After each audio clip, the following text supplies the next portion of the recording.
C'est comme Thiès au service de l'Évangile, tous ensemble pour partager la joie de l'Évangile.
Marie, Mère de Dieu, tous les saints, priez pour nous. et Joseph, son époux, Tous les saints, priez pour nous. Joachim et Anne,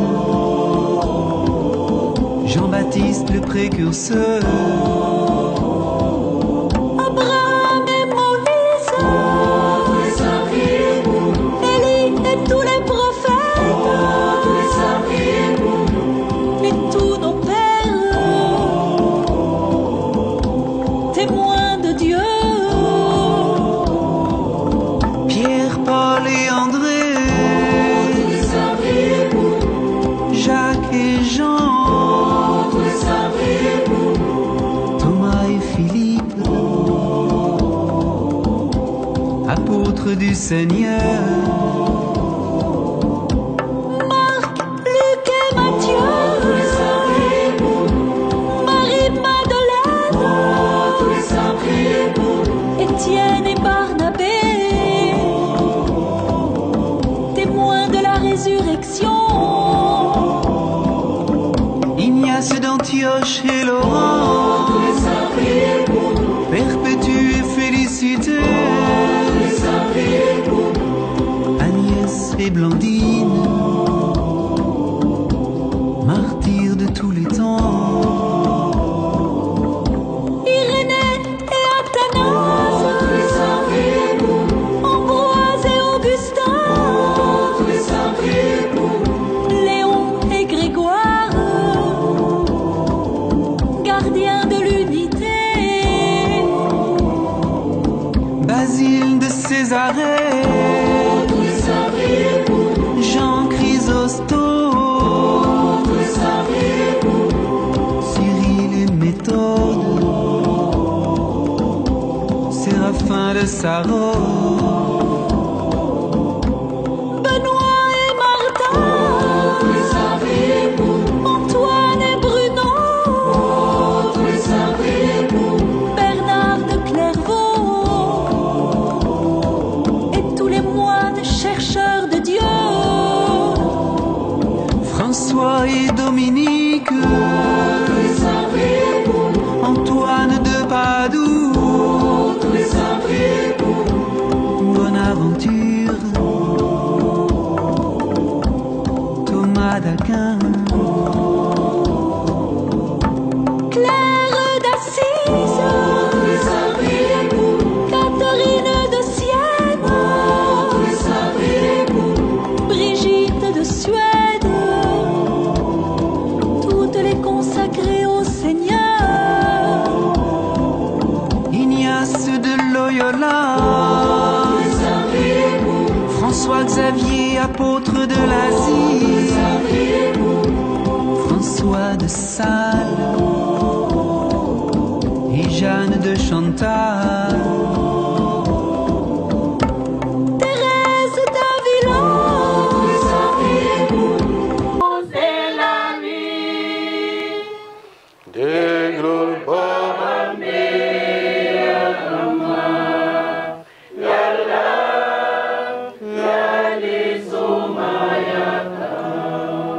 chrétien yi sumay mbokk ci bërëb bu rëbbukaay bile ñu suul suñuy mbokk nañu noppi tuuti ñaan yàlla.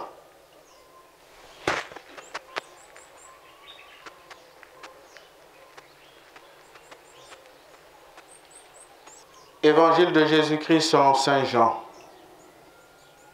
En ce temps-là, Jésus disait aux foules: tous ceux que me donne le Père viendront jusqu'à moi, et celui qui vient à moi, je ne vais pas le jeter dehors. Car je suis descendu du ciel pour faire non pas ma volonté, mais la volonté de celui qui m'a envoyé. Or, telle est la volonté de celui qui m'a envoyé, que je ne perde aucun de ceux qu'il m'a donnés, mais que je les ressuscite au dernier jour. Telle est la volonté de mon Père, que celui qui voit le Fils et croit en lui ait la vie éternelle. Et moi, je le ressusciterai au dernier jour. Cette parole, c'est le message de la foi que nous proclamons. Et Jean de la Croix, Thérèse de Lisieux, Thérèse Bénédicte de la Croix, Vincent de Paul, Bernadette de Lourdes, François Régis, Thérèse Coudet, Jean-Marie Vianney, Maximilien Kolbe.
En ce jour où l'Église célèbre la solennité de la Toussaint, nous sommes rassemblés dans ce lieu de mémoire et de prière qu'est notre cimetière catholique pour honorer celles et ceux qui nous ont précédés dans la foi. Permettez-moi avant toute chose de remercier les autorités ici présentes, les familles venues visiter leurs proches défunts et l'ensemble du peuple de Dieu pour cette belle fidélité à la prière et au souvenir. On entend souvent dire dans les médias ou dans les conversations que le 1er novembre serait la fête des morts. Non, ce n'est pas exact. Le 1er novembre, l'Église célèbre la fête de tous les saints, c'est-à-dire de ceux qui vivent désormais dans la lumière et la joie de Dieu au paradis. La commémoration des fidèles défunts a lieu le 2 novembre. C'est le jour où nous prions pour les défunts qui n'ont pas encore atteint la plénitude du salut et qui sont dans un processus de purification que nous appelons le purgatoire. Mais il est vrai que, par piété, tradition et commodité, puisque le 1er est toujours férié, beaucoup profitent de ce jour du 1er novembre pour venir se recueillir au cimetière, fleurir les tombes et prier pour leurs proches défunts. Et c'est une belle démarche de foi. Pour nous catholiques, venir au cimetière n'est pas un geste de tristesse, mais un acte de foi et d'espérance. Nous venons ici pour prier, pas pour pleurer seulement.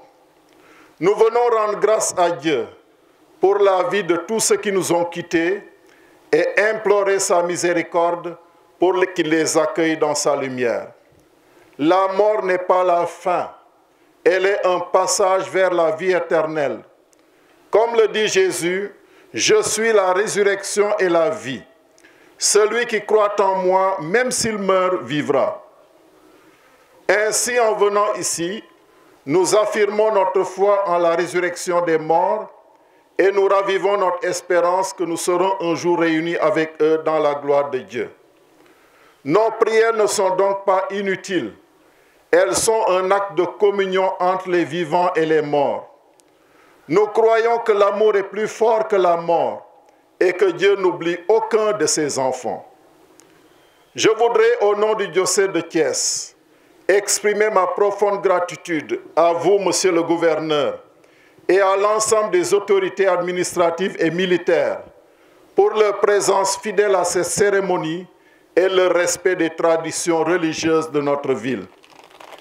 À vous, Monsieur le maire de la ville de Thiès, Merci pour votre engagement concret dans la prise en charge du cimetière catholique à travers l'entretien, l'aménagement et les efforts d'embellissement que nous constatons avec reconnaissance. À tous les fidèles venus nombreux pour prier, entretenir les tombes et manifester leur attachement à leurs défunts, votre présence témoigne de la force des liens familiaux, mais surtout de votre foi vivante. Permettez-moi enfin de formuler une demande au nom du diocèse de Thiès et des familles chrétiennes. Monsieur le maire, le cimetière de Pognine mérite une attention particulière. Nous souhaiterions que la ville de Thiès puisse y affecter un gardien permanent, chargé de la sécurité, de l'entretien et du suivi quotidien du lieu. Ce geste contribuerait non seulement à préserver la dignité de ce cimetière, mais aussi à témoigner du respect dû à nos défunts et à leurs familles. Frères et sœurs, en cette journée de la Toussaint, tournons nos regards vers le ciel, là où se trouve la vraie patrie, notre vraie patrie, car nous sommes en pèlerinage sur cette terre. Que cette visite au cimetière soit pour chacun de nous une école d'espérance. Espérance en la vie éternelle, espérance dans la miséricorde de Dieu, espérance dans la communion des saints. Quelqu'un a pu dire un jour que la mort est le grand égalisateur. La mort est le grand égalisateur parce que c'est ici notre destin. Ce sont ici les cimetières qui constituent notre destin. Comme Monseigneur a pu le dire tout à l'heure, c'est notre patrie, la vraie patrie, notre dernière demeure, notre ultime demeure.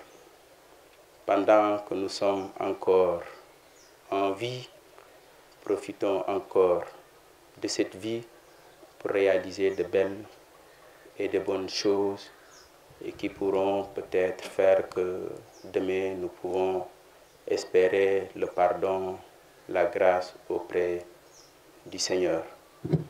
La vie, oui, elle mérite d'être vécue. Mais ce moment nous rappelle la finitude de l'homme. Ce temps qui a englouti tant de pouvoir, ce temps qui a englouti tant de gloire, ce temps qui a englouti tant de richesses, tant de familles, tant d'héritages. Et peut-être, comme disent les Wolofs, ce que ce temps-là ne peut pas engloutir, ce sont les belles actions. Ce sont seulement finalement ces belles actions qui restent. En tant que maire de la ville de Thiès, je suis très honoré de me retrouver au milieu de cette belle communauté. Ce n'est pas en me disant « Seigneur, Seigneur » qu'on entrera dans le royaume des cieux, mais en faisant la volonté de mon Père qui est aux cieux. Il y a quelque chose d'extrêmement émouvant à devoir prendre la parole en ce lieu-ci, devant des visages si familiers, devant des hommes et des femmes qui, pour beaucoup, m'ont vu grandir. Ce n'est donc pas seulement un discours que je tiens ce soir, mais un partage, une confidence sincère, sans phare ni artifice, où se mêlent reconnaissance et ferveur, gratitude et dévotion. Cette confidence, aux allures d'un ultima verba, puisque c'est peut-être l'une des dernières allocutions que je prononce ici à Thiès en tant qu'adjoint au gouverneur chargé des affaires administratives. En de pareilles circonstances, les mots peuvent nous manquer et la voix enrouée.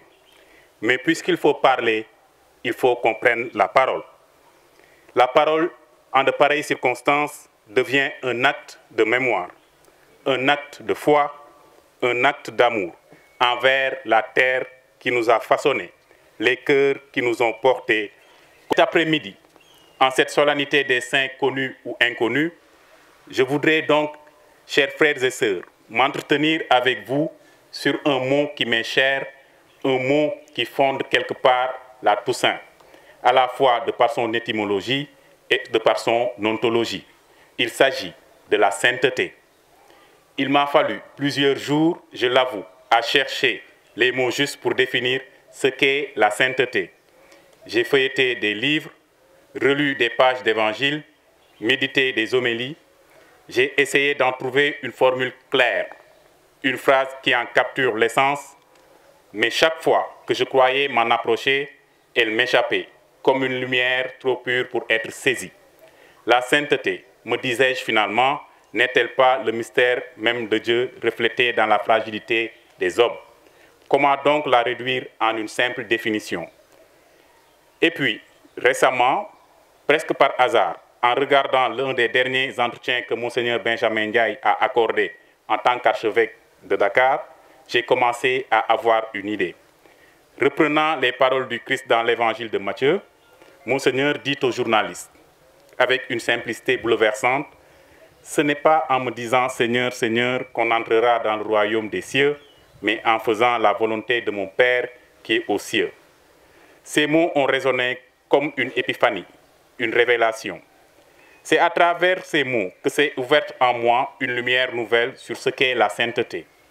J'ai compris alors que la sainteté ne se mesure pas seulement au nombre de prières murmurées, ni aux litanies que nos lèvres répètent avec ferveur, mais à la manière silencieuse et fidèle dont nous laissons l'Évangile prendre chair dans notre vie quotidienne, dans nos gestes les plus simples, dans la droiture de notre travail, dans la générosité de notre service à la cité.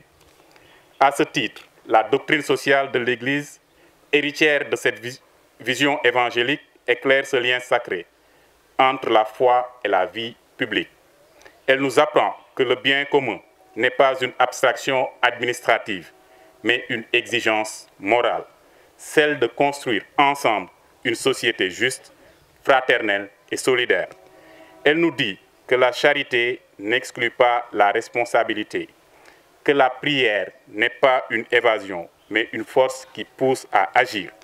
Comme le disait le pape François dans son homélie du 15 novembre 2020, lors de la Journée mondiale des pauvres, je cite, « Demandons la grâce de ne pas être des chrétiens seulement en parole, mais aussi dans les faits, afin de porter du fruit. » Ainsi, chaque engagement citoyen, chaque fonction publique, chaque geste de solidarité devient une offrande, une participation au dessein divin de justice et de paix. La Toussaint est alors bien plus qu'une fête. Elle est une fête de la responsabilité. Elle nous murmure que la sainteté n'est pas dans le miracle, mais dans la fidélité, qu'elle ne se trouve pas dans l'exception, mais dans la persévérance. Être saint, c'est faire son devoir avec amour, exercer sa charge avec droiture, tendre la main sans calcul. C'est croire que chaque geste, chaque acte juste, aussi discret soit-il, illumine le monde d'une clarté qui ne s'éteint pas. Et peut-être, au fond, la sainteté est-elle cela, un engagement passionné à rendre le monde un peu plus humain, un peu plus fraternel, un peu plus lumineux. Elle est la tendresse mise au service de la cité, la foi traduite en courage, l'espérance transformée en action pour le plus grand bien, à savoir le bien commun. Le bien commun n'est pas la somme des intérêts individuels, mais la condition qui permet à chacun d'atteindre sa plénitude. Il exige la justice, la paix, l'équité, mais aussi la vertu personnelle. Il ne peut être atteint que par des consciences droites et des cœurs ouverts à Dieu. C'est pourquoi, dans ma perspective, la sainteté et la citoyenneté se rejoignent. L'une sanctifie la personne, l'autre sanctifie la société. La doctrine sociale de l'Église nous invite donc à comprendre la sainteté comme une participation à la mission, servir, aimer, libérer. Elle nous enseigne que la foi authentique engendre la justice, que la prière conduit à l'action et que le service du prochain est la preuve de la rencontre avec Dieu. C'est là, au cœur du monde, que se joue la sainteté. Ainsi, chers citoyens, la fête de la Toussaint nous appelle à un double engagement, celui du cœur et celui de la cité. Elle nous rappelle que la sainteté n'est pas un rêve hors du monde, mais une manière d'habiter le monde avec amour et exigence. Elle nous dit que le saint et le citoyen ne sont pas des figures opposées, mais deux visages d'une même vocation, faire de la terre un lieu habitable, juste et fraternel, à l'image du royaume de Dieu. Puissions-nous, dans notre vie publique comme dans notre vie professionnelle, traduire la foi en service, la charité en justice et l'espérance en engagement. Car, comme l'a expliqué le pape François lors d'une rencontre avec les jeunes de Scholas Occurrentes le 20 mai 2021, la politique est la forme la plus haute de la charité. Oui, chers amis, participer à la vie citoyenne, c'est déjà faire un pas vers la sainteté, car c'est aimer en acte et non seulement en parole. Et c'est dans cet amour concret du prochain que s'ouvrent ici et maintenant le développement pour notre pays et de l'autre côté les portes du royaume promis. Ce n'est pas en me disant « Seigneur, Seigneur » qu'on entrera dans le royaume des cieux, mais en faisant la volonté de mon Père qui est aux cieux. Matthieu 7, 21. Et Jean de la Croix, Thérèse de Lisieux, Thérèse Bénédicte de la Croix, Vincent de Paul, Bernadette de Lourdes, François Régis, Thérèse Coudet, Jean-Marie Vianney, Maximilien Kolbe, Jean Bosco et Antoine Chevrier, Michel et tous les archanges, devant la face du Seigneur, et tous les saints du royaume, dans sa lumière éternelle. Seigneur, délivre-nous, de tout mal, de tout péché, de la mort éternelle, nous qui sommes pécheurs. Par ton incarnation, par ta mort et ta résurrection, par le don de l'Esprit Saint, par le don de ton corps. Seigneur, écoute-nous, daigne garder ton Église dans la sainteté, à ton service. Mais entre les peuples, une paix sincère, daigne nous affermir. du ñu toog di xaar ba le 2 novembre wala 1er novembre di ñëw fii bërëbu ñaanukaay la mun nañ fi ñëw toog xalaat ci sunu mbokk yi ñu jiitu xalaat itam ci sunu bopp. Alors venez dee leen di ñëw di ñaan di ñëw di fàttaliku te di ñëw aussi di defar bu mu jekk bu mu rafet parce que Dieu aime ce qui est beau bu baax a baax. Le Seigneur soit avec vous. Et avec votre esprit. Que Dieu Tout-Puissant vous bénisse, le Père, le Fils et le Saint-Esprit. Amen. Allez dans la paix du Christ. Nous rendons grâce à Dieu. Daigne garder ton Église dans la sainteté, à ton service.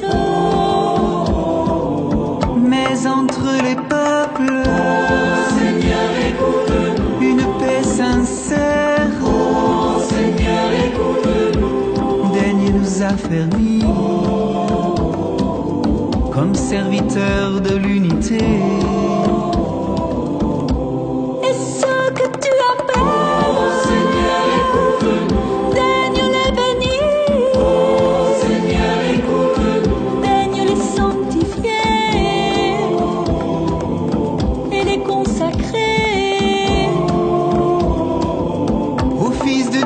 vivant. Ô Seigneur, écoute-nous. Ô Jésus, Fils de l'homme. Ô Seigneur, écoute-nous. Ô Christ, écoute-nous. Ô Christ, exauce-nous.